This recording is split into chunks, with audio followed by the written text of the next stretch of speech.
ਬਣ ਰਹੀ ਹੈ G7 ਦੇ ਵਿੱਚ। ਉਧਰ ਮੋਦੀ ਵੀ ਜਿਹੜਾ ਆ ਕੈਨੇਡਾ ਦੇ ਵਿੱਚ ਪਹੁੰਚ ਰਿਹਾ ਆ। ਉਹਦੇ ਮੋਦੀ ਦੇ ਸਵਾਗਤ ਦੇ ਲਈ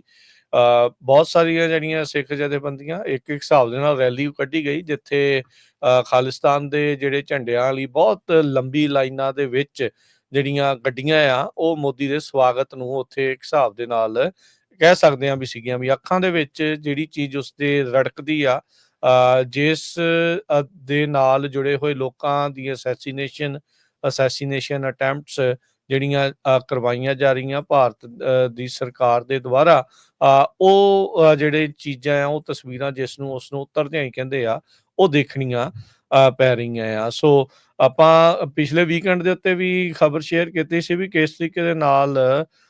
ਕੈਨੇਡਾ ਦੇ ਟੌਪ ਦੇ ਜਿਹੜੇ ਲੀਡਰਸ ਦੇ ਵਿੱਚੋਂ ਇੱਕ ਉਸ ਨੂੰ ਮਾਰਨ ਦੀ ਜਿਹੜੀ ਸਾਜ਼ਿਸ਼ ਆ ਉਹ ਰਚੀ ਜਾ ਰਹੀ ਸੀ। ਉਹਦੇ ਪਿੱਛੇ ਉਹ ਰੈਕੀ ਜਿਹੜੀ ਉਹ ਕਰ ਰਹੇ ਸੀਗੇ, ਗੈਂਗਸਟਰ ਜਿਹੜੇ ਭਾਰਤ ਸਰਕਾਰ ਨੇ ਲਾਏ ਸੀ, ਤੇ ਜਿਹੜੀ ਕੈਨੇਡਾ ਦੀ ਸਰਕਾਰ ਆ ਉਸ ਦੇ ਉੱਤੇ ਕੋਈ ਠੰਡਾ ਜਿਹਾ ਹੀ ਜਵਾਬ ਜਿਹੜਾ ਹਰਜੋਤ ਸਿੰਘ ਜੀ ਕਹਿ ਸਕਦੇ ਆ ਵੀ ਓਵਰਆਲ ਰਿਹਾ ਆ।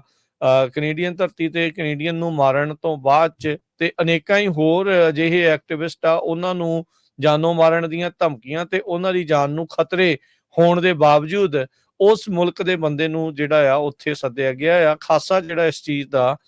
ਬੁਰਾ ਆ ਇਸ ਟਾਈਮ, ਖਾਸ ਕਰਕੇ ਜਿਹੜੇ ਸਿੱਖ ਕੈਨੇਡੀਅਨਸ ਆ ਉਹਨਾਂ ਦੁਆਰਾ ਮਨਾਇਆ ਜਾ ਰਿਹਾ ਹੈਗਾ ਆ, ਤੇ ਉਹ ਲਗਾਤਾਰ ਇਸ ਚੀਜ਼ ਦੇ ਉਲਟ ਆਵਾਜ਼ ਜਿਹੜੀ ਆ ਉਹ ਬੁਲੰਦ ਕਰ ਰਹੇ ਆ। ਹਾਂ, ਸਗੋਂ ਇਨਫੈਕਟ ਵੀਕਐਂਡ ਦੇ ਉੱਤੇ ਹਰਜੋਤ ਸਿੰਘ ਜੀ ਆਪਾਂ ਵੀ ਸ਼ੇਅਰ ਕੀਤਾ ਸੀਗਾ ਕਿਸ ਤਰੀਕੇ ਦੇ ਨਾਲ ਕੈਨੇਡਾ ਤੇ ਇੰਡੀਆ ਵਾਲਿਆਂ ਨੇ ਕ੍ਰਾਈਮ ਤੇ ਟੈਰਰਿਜ਼ਮ ਨੂੰ ਲੈ ਕੇ ਆਪਸ ਦੇ ਵਿੱਚ ਸਮਝੌਤਾ ਜਿਹੜਾ ਆ, ਇੰਟੈਲੀਜੈਂਸ ਸ਼ੇਅਰ ਕਰਨ ਦਾ ਜਿਹੜਾ ਉਹ ਸਮਝੌਤਾ ਕਰ ਲਿਆ। ਇਸ ਦੇ ਕੀ ਮਾਇਨੇ ਜਿਹੜੇ ਉਹ ਰਹਿਣਗੇ ਤਾਂ ਆਉਣ ਵਾਲਾ ਸਮਾਂ ਜਿਹੜਾ ਉਹ ਦੱਸੇਗਾ। ਪਰ ਇਦਾਂ ਲੱਗ ਰਿਹਾ ਵੀ ਉੱਥੇ ਰਹਿ ਰਹੇ ਜਿਹੜੇ ਸਿੱਖ ਆ,